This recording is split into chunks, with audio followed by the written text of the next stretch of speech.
Good afternoon and welcome to United TV. My name is Erkan. Today is October 31st, 2025. Well, happy Halloween, everyone. So today we are joined by Delaware State Senator Nicole Poore, a longtime advocate for families, people with disabilities, and stronger communities. Since taking office in 2012, Senator Poore has focused on healthcare, workforce development, education, and consumer protection.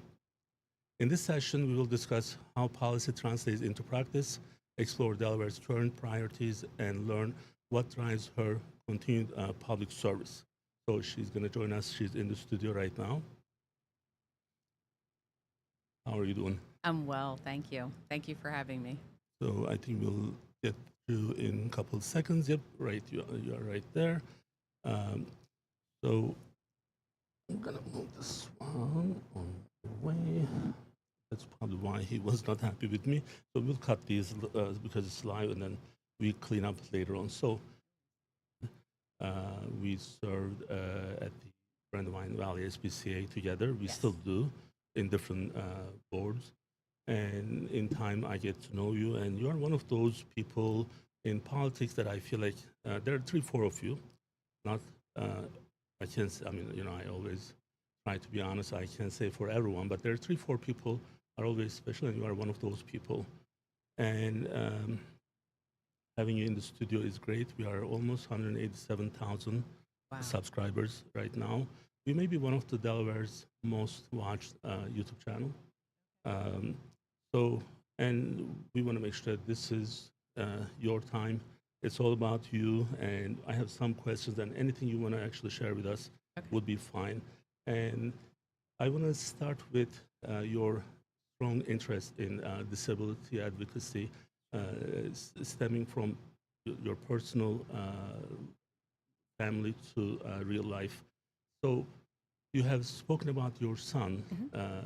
His diagnosis was a catalyst in your work with the disability community. How has that personal journey shaped your legislative priorities in the Senate? Sure. So my professional world and my personal world crashed in 1999 when I delivered our son at 31 weeks gestational. And so he came at 3.5 pounds, 15 inches long, and he was a fertility baby. At that time, I had worked for a organization where we were staffing hospitals, long-term care facilities, outpatient clinics with physical, occupational, and speech-language pathologists. So never did I think that my worlds would collide, and they did. Shortly after the birth of our son, Nicholas, he was diagnosed with something called periventricular leukomalacia. I kid people when I say that, say, hey, can you spell it? Because it almost has every letter in the alphabet in order to create that world. But the reality of it is, on the short version, is PVL, and that's where it's lack of oxygen on the brain. And so Nicholas, his overall diagnosis is cerebral palsy. And so my world, really was altered when we had him and that diagnosis came, because we didn't know what to expect. And as a young couple, trying to navigate. He was your first one? He was our first, yeah. Trying to navigate, just our professional worlds, our personal worlds. It was a lot at the time.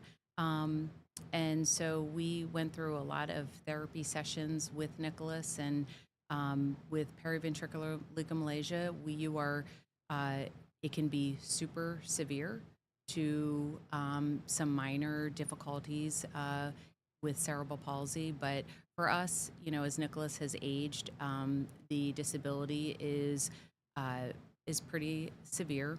And at 22 years old, he started experiencing epilepsy. So it's always life-changing. But back in the time when we had him, and the world that I lived in the healthcare world, it was really important for me to focus on making sure that other folks had what they needed as they were raising a child with special needs. So I really dove deep into making sure that we had insurance. Healthcare was extremely important because obviously the cost of healthcare for Nicholas at the time was just numbers that even to this day I try not to think about.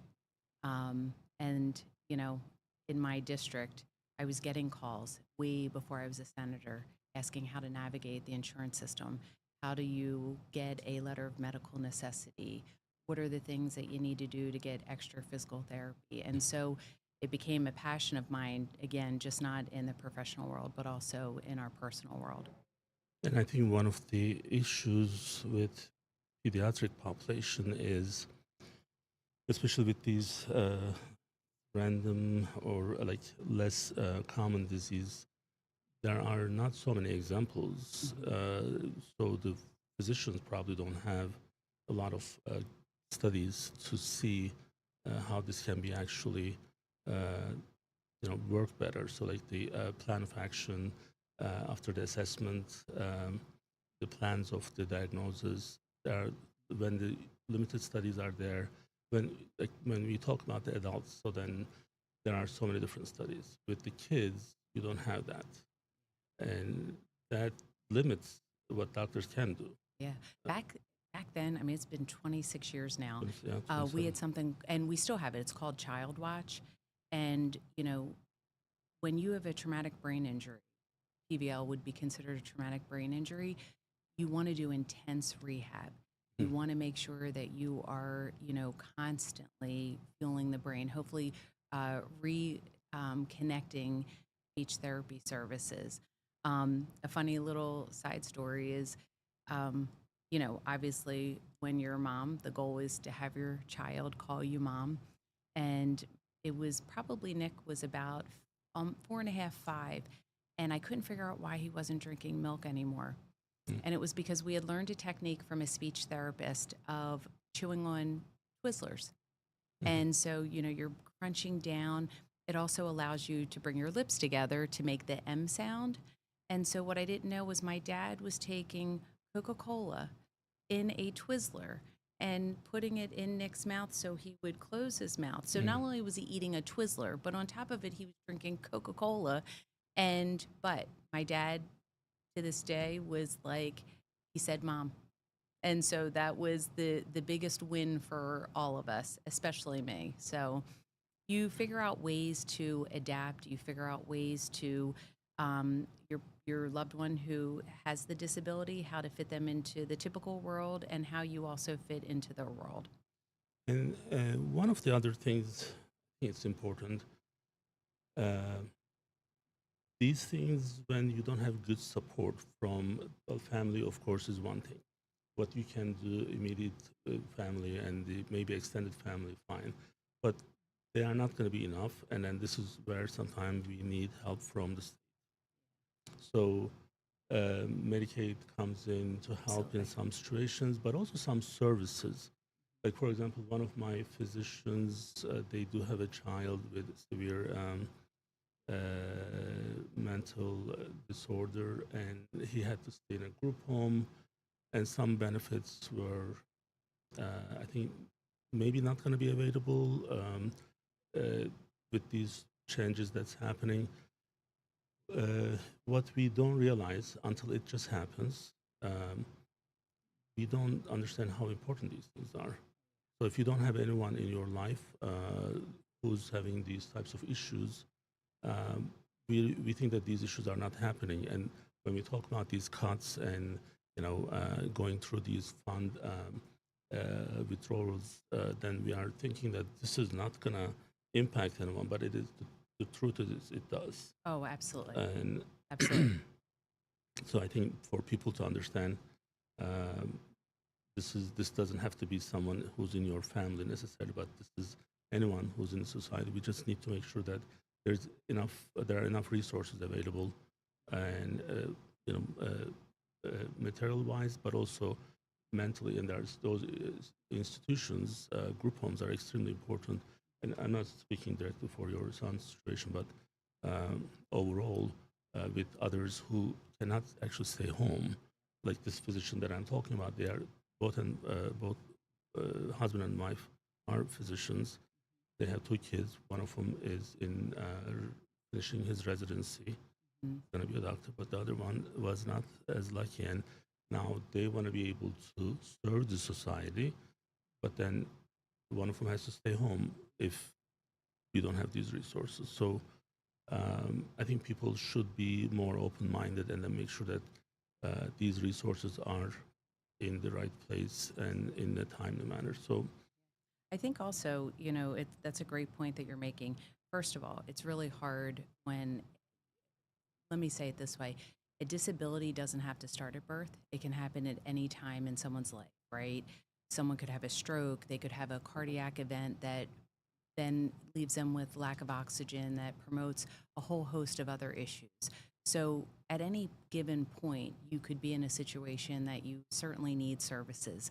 Um, and not just immediate services, right? It's going to be long term services. And that's where, as you referenced, Medicaid, making sure that you know how to access state services. Oftentimes, I get a lot of calls, even from people outside of my district, who just don't know how to navigate the system. They don't know that they're entitled to something, or better yet, maybe they have received services, but things are changing. We're dealing with SNAP today with the cuts that are coming. How unfair is it that someone would go hungry, right? And so you see communities, because that's what Delaware is best for. You see us coming together to make sure that we are going to provide whatever we need to provide, coming from the governor to the legislature, down to making sure that we're funding those services. But on the flip side, also communities pulling together, doing food drives. But remember, the most vulnerable people are the ones that need it the most. And so, again, figuring out how to navigate that and how we as legislators can make sure that we're helping them, I think is most important. And absolutely. considering that I've had to do it myself, I certainly have had, firsthand view of how the system works. Yep.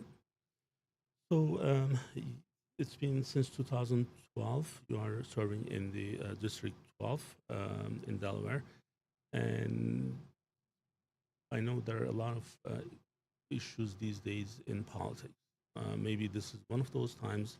It's kind of with the unique issues that we are going through. And this November 1st shutdown is extremely important. If we don't have a resolution by today, or do we have any, I wasn't able to check this morning. That's But okay. As of November 1st yeah, is tomorrow. the miles. It's like an important date because of the enrollments and other things, and everything up to this point, we didn't actually see the impact yet. But November 1st, we're going to start seeing those. There are a lot of big issues. But from your own district standpoint, what are the most pressing issues, and how are you addressing those? Yeah. So, I have a great district. I love my district, and it's a district that I actually grew up in. Mhm. So, I have salt of the earth people in my district, and they come in many different forms. Some absolutely agree with me 100%, and some not so much. Mhm. And that's okay, because that's the great thing about democracy. What I would say to you is most pressing for all of us, I believe, is really education. It starts with Mhm. that piece, making sure that our kids are safe in our schools, that they're getting educated well, making sure that we have the right program set up, even for the disabilities world. Mhm. I'm super proud to say that we're going to be building a new school right off of Route 13 and Route 1 that will serve as the new John G. Leach School. Shovel in the ground, hopefully, will be within the next 6 to 8 months. And so it's, the school right now currently is located closest to the Delaware Memorial Bridge for folks who like landmarks versus actual streets, which most Delawareans do. They need a landmark. It's going to be moving, but it's going to be rebuilt, and it's going to be a state of the art school. So when we're talking about schools, making sure that they're safe, that our students are getting what they need, our children are getting what they need, because we are giving our teachers the best thing that we have ever done in our lives, which is our children. We're also concerned about our teachers. And then, of course, the workforce, making sure that we have good, stable jobs for people to go to so that they can raise their families and take care of them, making sure that they have health care, Again, we have a lot of changes coming from the administration nationally, pushing down to the states, and we have to brace for that, but also be prepared. So again, it's because many people they don't have a really good understanding of what you guys are able to do in the Senate, in the House, and I always compare United States system with the Turkish system, and I lived there for 24 years, and I didn't really understand maybe the system, or I didn't think that local government can make a lot of impact. Oh, Now, in Turkey, they don't have a federal system. It's not a federation, but still, with each city, each division, you would think that they would have some impact. But here in the United States, it's one of the things that I see, and one of the really important point that I see in politics is that we can make a lot of impact at the local level, and you guys are lawmakers for the entire state. yeah.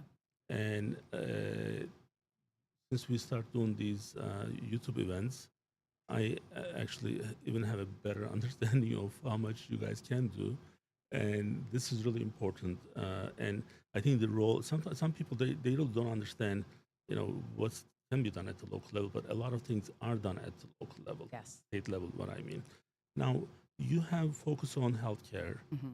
There's also behavioral health is obviously it's one of the main focuses, and also insurance coverage. So with the behavioral health demands, and on this one, I just want to have a little parenthesis. In some cases, I feel like it may be somewhat overrated. And we may disagree on this one. So, but there's definitely a big problem. At least the utilization of medication on the behavioral health side is pretty huge. So, and this is also getting more and more.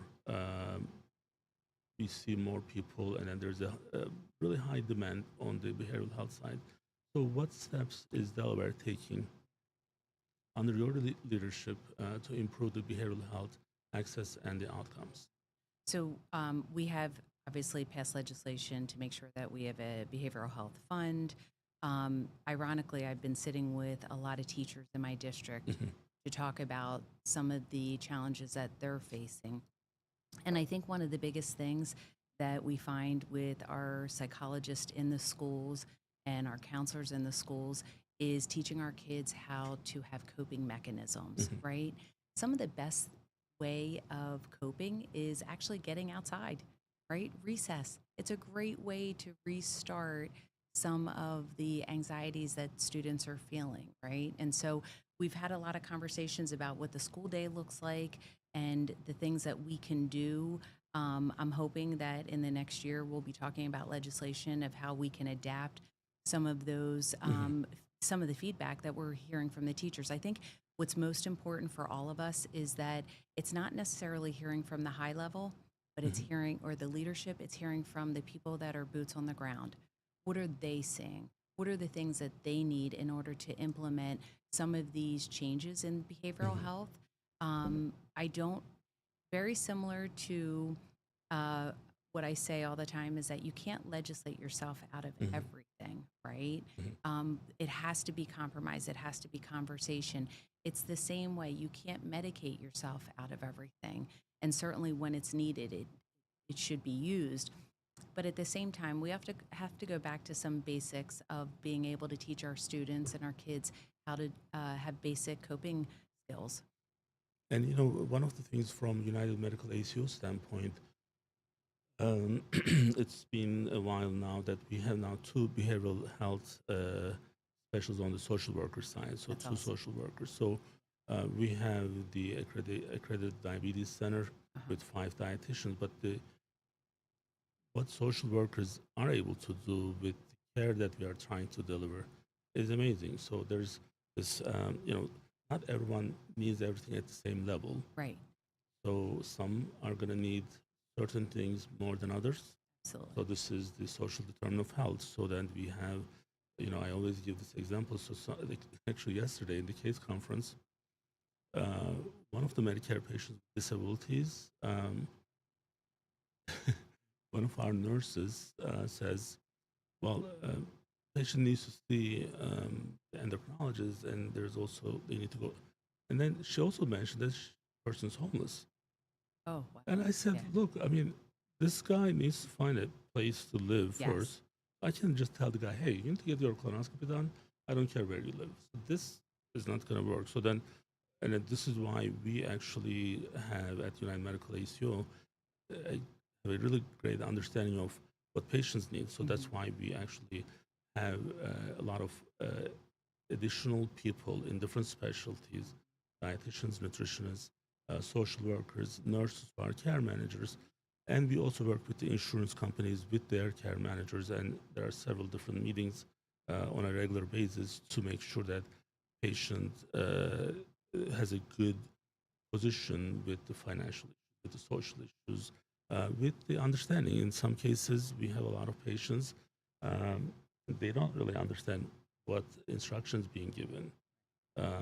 So this is important, and that's why the point that you are making on people to know what's available to them Absolutely. is sometimes is the problem because they don't know what's available. So that's what we have to initiate from our side, and this is more like a behavioral change from us. And when I started the United Medical ACO, the initiative started in 2009, but we had our first contract in 2016. So that was Medicare, and but all those times, and I go back to my notes and then see the base was the changing the behavior of the health system. So, like it would be, almost kind of in a sad way, it would be funny that the homeless person, you need to do this. Well, hey, like I don't know where I'm going to be next day. So our social workers are doing a great job to help us to better help those patients. So, and I know the state is doing great, and with your help and with your leadership, um, there are a lot of other senators, and I want to mention Brian Townsend, always. He's one of the greatest. Kyle Evans Gay, our lieutenant governor, Yeah. is one of the greatest. So, and there are several others. I don't want to, Well, I have to give shout out to Representative Williams because when we think about schools and, it's about making sure that a child can learn, right? But there's a whole host of other things that might pull them away from that particular moment or that particular class based on whatever they're uh, dealing with in the course of the day. But we have the wellness centers in the schools.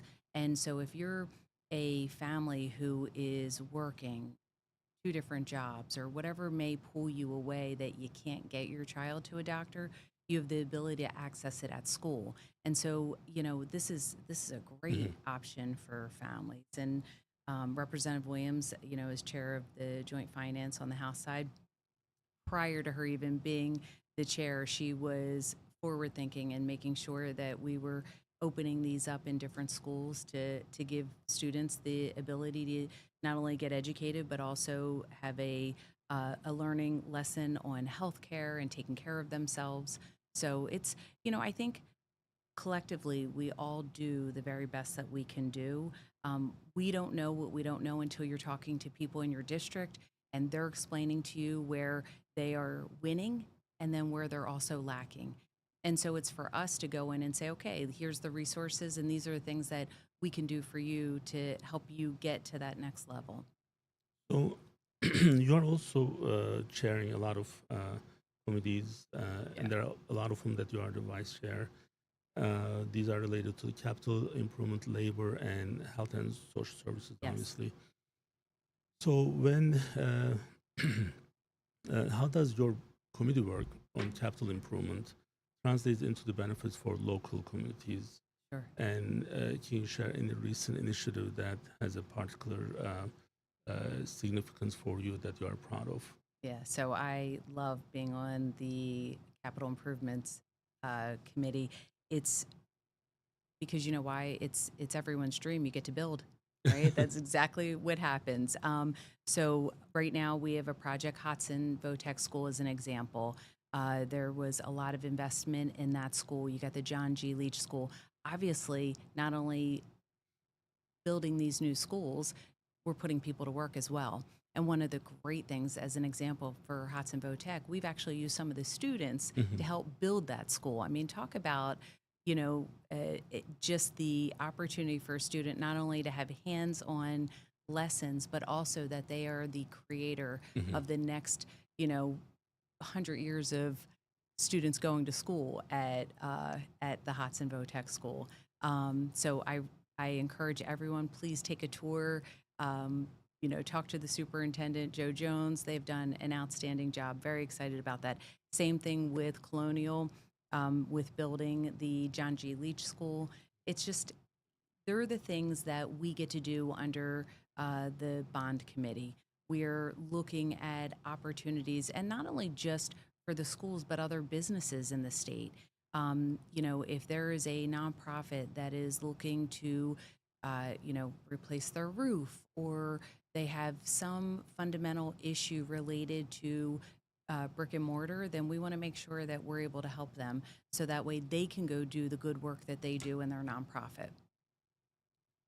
So you also have the leadership roles in the party, in the Democratic Party in Delaware.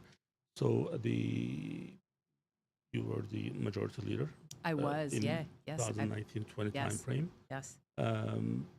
What have you learned about the coalition building and passing legislations in today's kind of somewhat polarized environment? Well, you should I'm always never. being careful with not upsetting Trump. So I guess if you're hearing that, No worries, no worries. I think, I think the first thing is that when you are elected, you are elected by the majority. So usually it falls to whatever party you're representing. But after you're elected, your job is to represent your whole district. And so, you know, I don't know if it's a Democrat or a Republican calling me.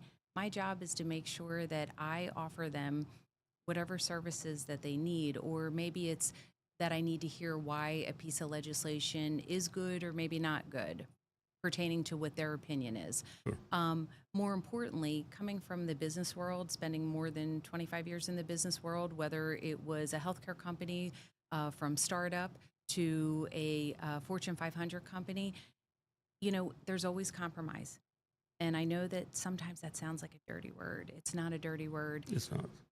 Because sometimes it's not the whole thing of what you're looking for, but it's the compromise to get there. And so that takes a lot of conversation. Running a task force is a great example of that. When I first came in, I was not a huge fan of task forces, but I have to tell you today, absolutely, it is one of the great things that you can do, because you're gathering different opinions together at the table. You also, I say to people, look, we're going to do this in 5-6 meetings. So it gives a timeline. So Right. the expectation is that we're going to meet that timeline. And by meeting that timeline means that we're going to come up with some really good ideas, but it's going to be a give and take across the board for all of us in order to make sure that we can get there. So I think that when you're asking me how my time in leadership to my time in business to what I do today, it's really about making sure that we are all seated at the table. We're having these conversations, and sometimes it could be tough. Sometimes it is, but I always say to people, the great thing about Delaware is that you're going to see me at the Lowe's, you're going to see me at the gym, you're going to see me with my hair washed in a ponytail, with makeup on, without makeup on, because I am. But you look always beautiful, so you don't need so any kind. makeup. You're so kind. But I'm living in my district, right? So, and I'm raising my family in my district. So, you're going to, again, from volleyball to wrestling to whatever is moving us in that particular day as, a family, that's what we're doing. One of the things that I admire you guys doing the most is those events that you participate on the weekends. Yeah. So I'm a little bit lazier on the weekends than my normal, and then every time I see you guys doing it, a little bit jealous. I'm like, "Ah, I wish I could do that too." Being able to get up, taking the time from your family, and doing that because you know that this is important for people that you represent, and I see that with Sarah and other people as well. But there's something going on Sunday morning. I'm so difficult to get up in the morning on Sundays. So, but then I see you guys already finishing some event. That's really nice. Absolutely. Like tonight, I have a Halloween party because a constituent's having it. I tell people all the time, don't invite me because I'm coming. And so, that's like, hey, Billy, we're going to a Halloween party tonight. And he says, well, what are we dressing up as? I can't tell you what we're dressing up as just yet. But that's what we're doing tonight. Last Sunday night, there were a whole host of us legislators that showed up for Diwali because we wanted to celebrate the new year. And there was a big festivity taking place, and so we all wanted to be there. You're right. We do. It's not a sacrifice because I think when you choose to do this job is 24/7. And so you can get a call at midnight, you can get a call at 6 a.m., you can be invited to a family picnic. There's a whole host of things that we're doing, but you were embedded in your community. And Absolutely. that is it's what I was picked for. So again, working on education, workforce, and the labor issues, including reducing waiting period for people with insurance benefits for new hires. Those are a lot of things that you have done, and Delaware tries to strengthen its workforce and prepare for future industries. What policies, levers do you see as most effective, and which ones are advancing better? Yeah, I think, we have to talk about healthcare. We have to talk about the fact that we need more doctors in Delaware, talking about the Absolutely. scope of practice of some of our professions that may not be working to the full extent of their scope of practice. Um, Making sure that we're leveling up for folks like occupational therapist. That's been a conversation that, their pay is not the same as some of the other disciplines based on how our regulations are written. Grandfathering in folks before we had a DPT program in physical therapy. So there are things that we need to definitely focus on. But healthcare, I would say to you, is going to be one of the leading practices in the state of Delaware. Another thing that we are talking about right now is the workforce when it's related to there is a data center that is we're talking about in my district in particular, and we have to figure out how they're going to bring their energy, right? Is it the Because big one? it is, yes, it is a big one. I am, we had this whole town hall meeting a couple of weeks ago. It was probably about 6, 8 weeks ago. And that town meeting, it was unfortunate that the company that wants to bring the data center was not more prepared with their answers. So the momentum of people having questions and the insecurities that they felt in the lack of answers was really, really tough. And so one of the questions that came up was, are you going to sign a PLA with the unions?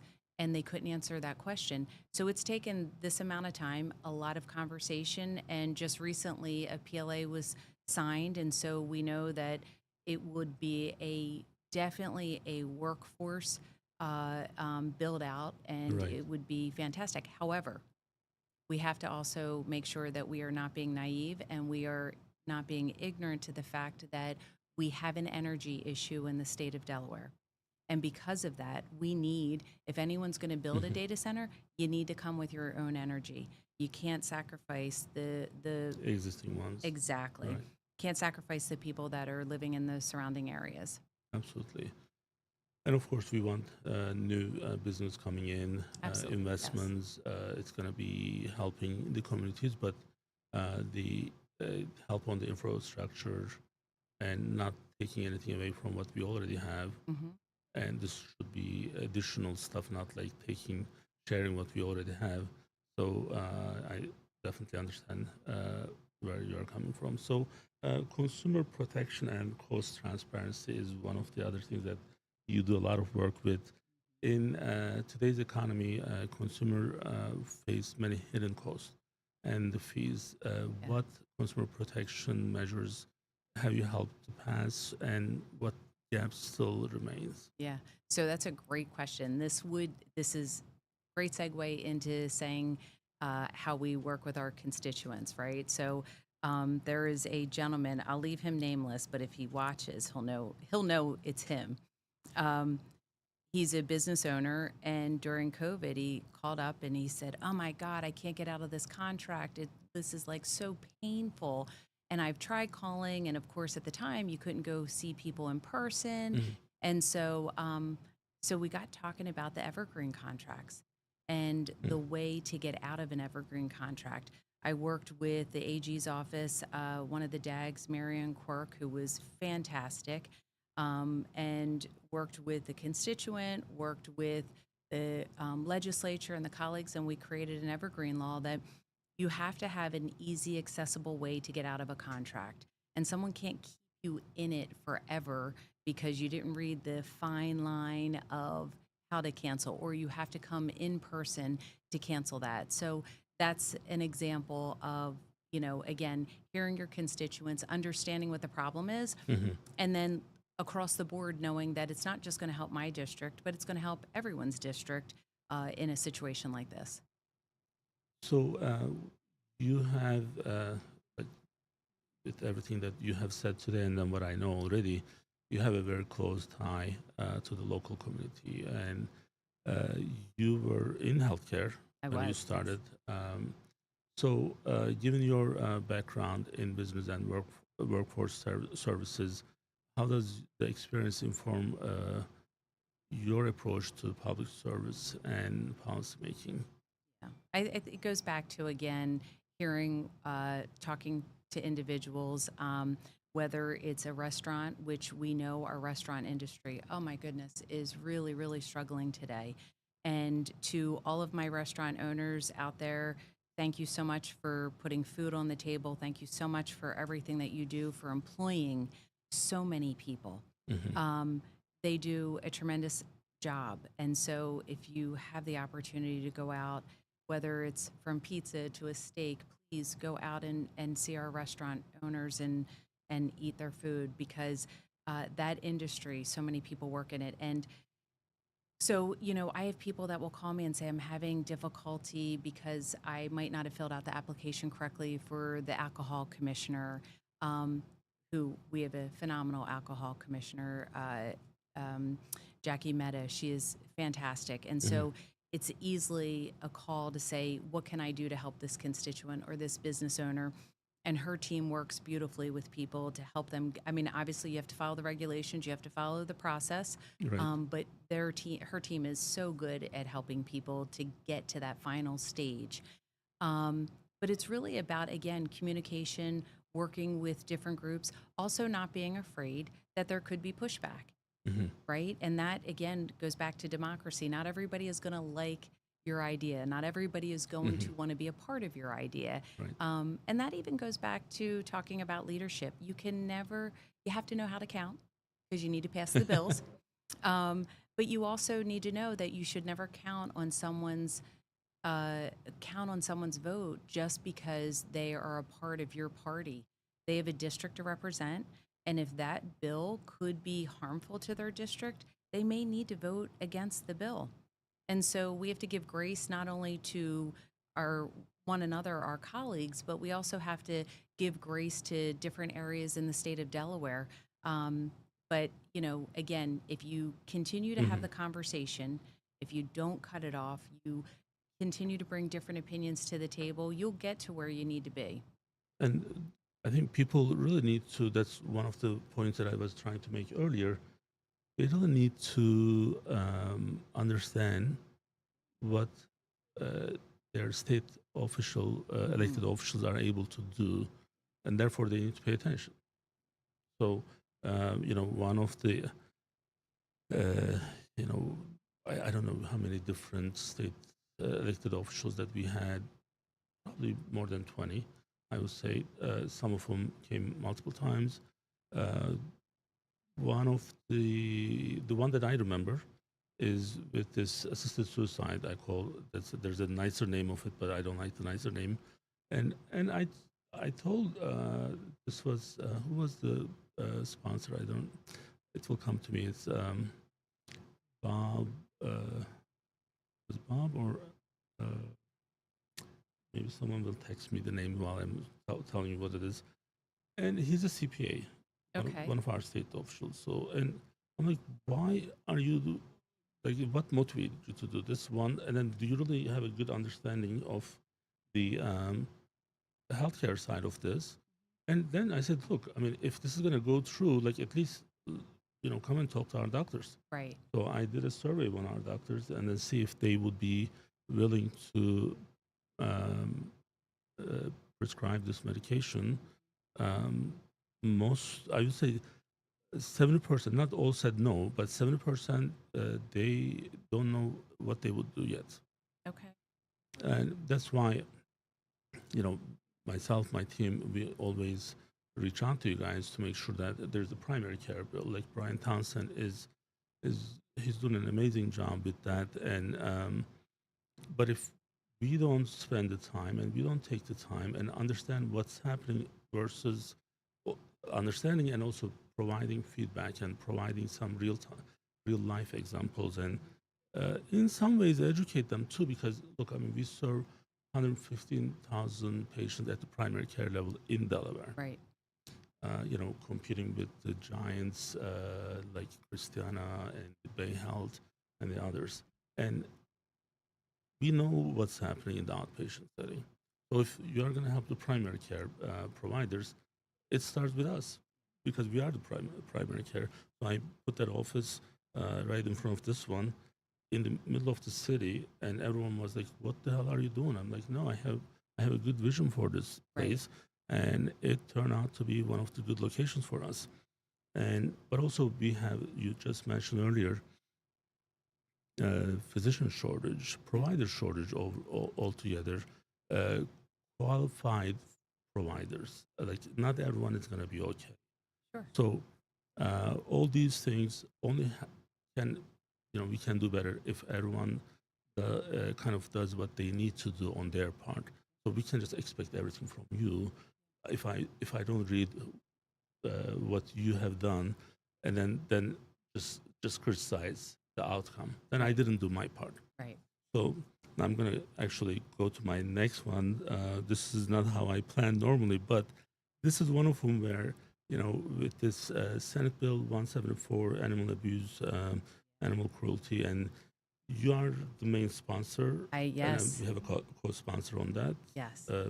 So, and you know how, like, you probably remember, like 3-4 weeks ago, I sent you the session that I did with Jessica Needles, and Jessica just joins us every 4 or 5 weeks. She's one of the lawyers in town, and I said that here, this is what I want to discuss today, and she had to look at it from the legal side, and I have questions, but it wasn't enough. I sent you the session, and I said, could you please watch this to see if we miss anything? Yeah. So that's kind of like a good example, because we both serve in the Brandywine Valley SPCA, and we know how much difficulties out there for animals. Just this recent issue with the 100 animals in Newcastle. I mean, it's that board meeting when they presented that was pretty depressing, and I'm like, how can this happen? Like, how can you be that bad to another being? Like, and then here you are, and you had this Senate Bill 174. And I know this is the start, but can you tell us about this bill and any maybe misunderstanding that people may have with this? I would love to talk to you about this. I want to also, though, if it's okay with you, just reference back. You were talking about people understanding the process and getting to know us and knowing what our jobs are and what we can and cannot do. One of the most, I think, important things to know is that when we're in session from January to June. Mhm. When a new General Assembly starts, you have 2 years to which you can pass legislation. So most people don't realize that, right? I think people think it's a continuation of what you've done in the previous years. The General Assembly is a 2-year leg. So in those 2 years, you can pass the legislation. If you don't pass the legislation by the second leg on June 30th, that bill dies. It's gone. So in order for you to pass that bill, you have to actually redo the bill. You're going to run it through committees again before it's going to get to the floor and then before it gets to the other chamber. So just a little bit of the background on this. So sometimes when a bill is not passing in the first leg, sometimes when it doesn't pass in the second leg, it's because people have come together somewhere along the line, it hit a barrier. And so it's really for us to figure out what the best route is in order to pass a piece of legislation. So it doesn't happen overnight, and sometimes it takes time for it to actually catch on. So in regards to this particular piece of legislation, Be Frail had come to me. It's got to be probably three and a half years ago. And she said to me, you know, Nicole, you know what's so hard for me? I volunteer at the Brandywine Valley SPCA, knowing when someone should not have an animal. Caught me off guard. Well, what do you mean? And she said, well, when you know that there's been something egregious that has taken place and they should not be able to adopt an animal, there's nothing we can do. And so she said, you know, other states are doing this registry. And so when I tell you we have worked on this consecutively every single year to figure out how to provide the right guidelines, guardrails to preventing someone who should not have the ability to adopt. And so basically that's how we went about creating this piece of legislation. And so we did make some concessions, right? We want to make sure that someone can get it expunged. We wanted to make sure that if, as an example, there was a shelter who was going to adopt out an animal, and the person that had come in to adopt the animal, they knew that there had been domestic violence involved. They knew that there were some background things happening, and the person was like, I can't let this person adopt.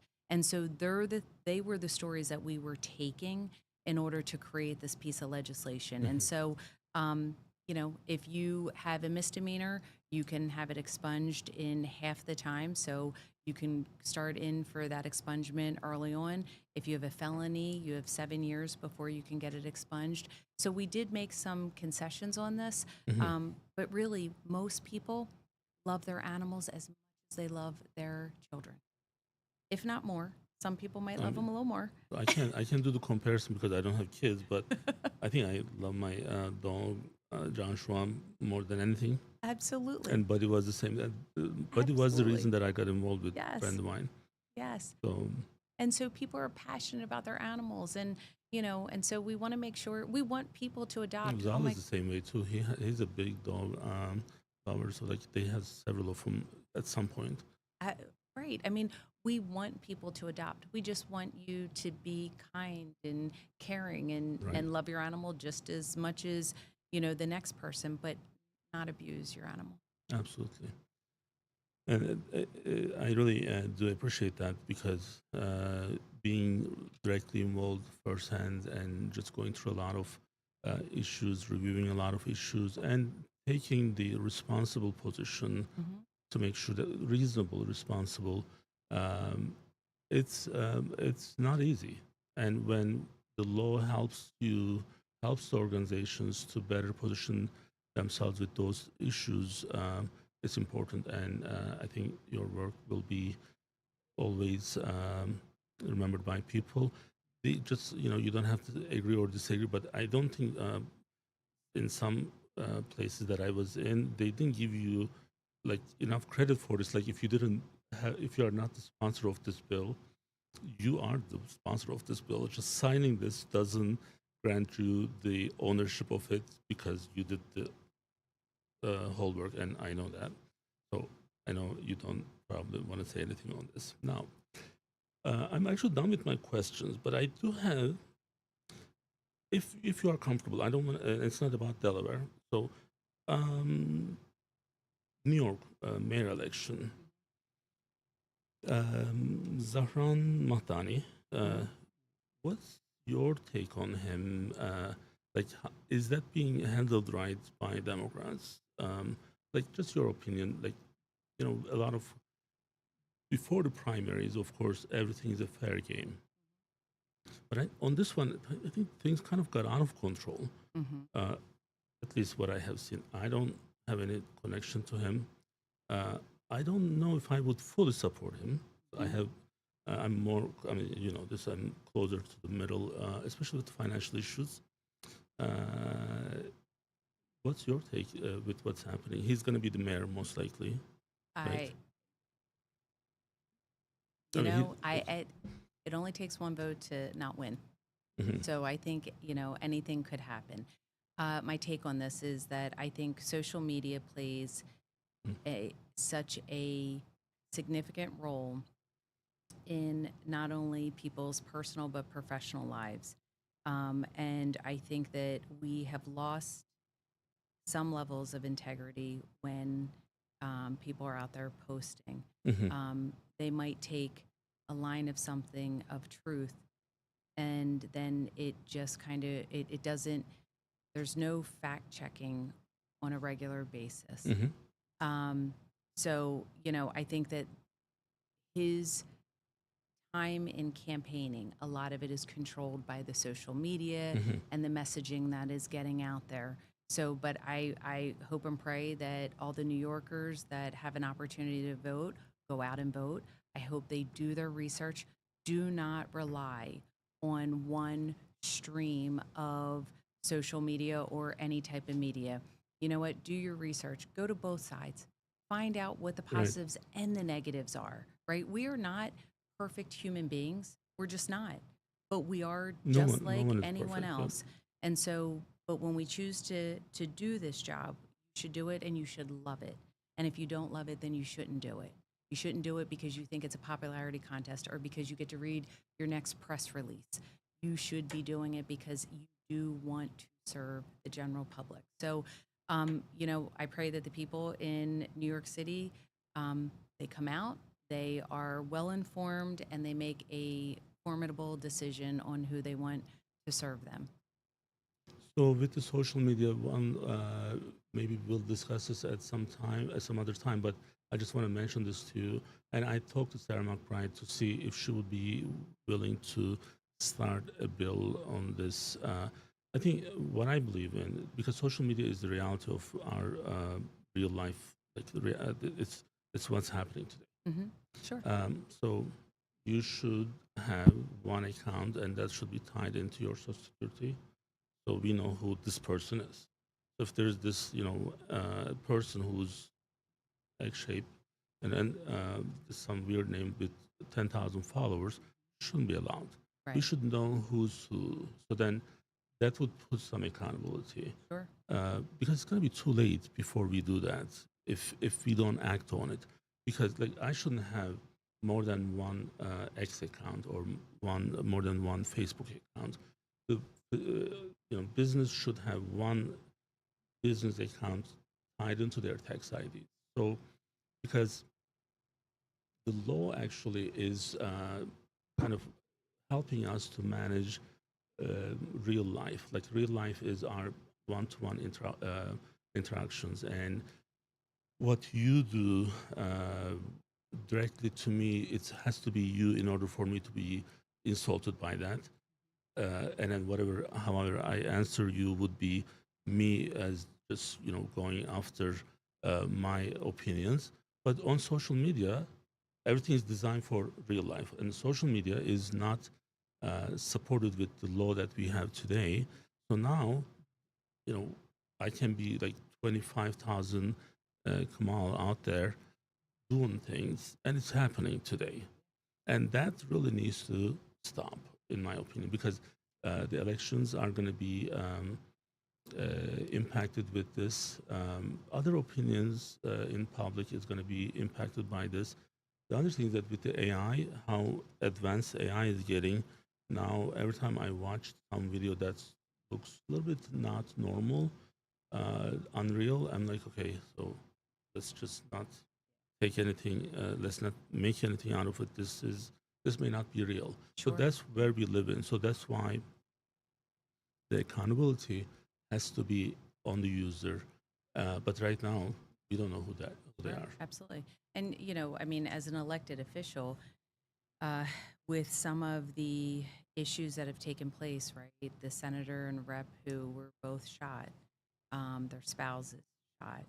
Um, people come to my home all the time. Right, I welcome people all the time. I would never have thought prior to that of right. feeling like I needed to be guarded. Um, but social media takes on a whole nother level of anxiety for people because you don't know what you're inciting.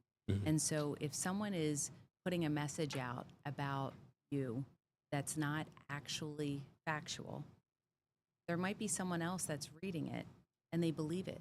And they And will act so on it. that is, and that's it with our businesses. That is, and that's why in corporations, Mhm. your social media policy has to be up to date. And there's so many platforms that are changing all the time, including AI. Um, I'm always cautious. I try to respond to as many people as Mhm. possible. But for the most part, people who really want to get to me, they know how to get to me. Um, but I answer as much as I possibly can. But if I spent all day on social media, think about it, I wouldn't get other work done. So, you have to balance it. But um, I do it when I'm in the bathroom. All of my social media is. you know what? That should be a survey. How many people are in the bathroom using social media? So, well, thank you so much for being Thank you so here. much for So, having me. I know there's a lot going on. You are busy, but you are one of the most important people in the state, in the Senate, and your experience, your leadership, your passion. I wanted people to hear this. I know there are other channels there, but I want to make sure this was all about you and your voice, and I do appreciate your friendship and your support. Same.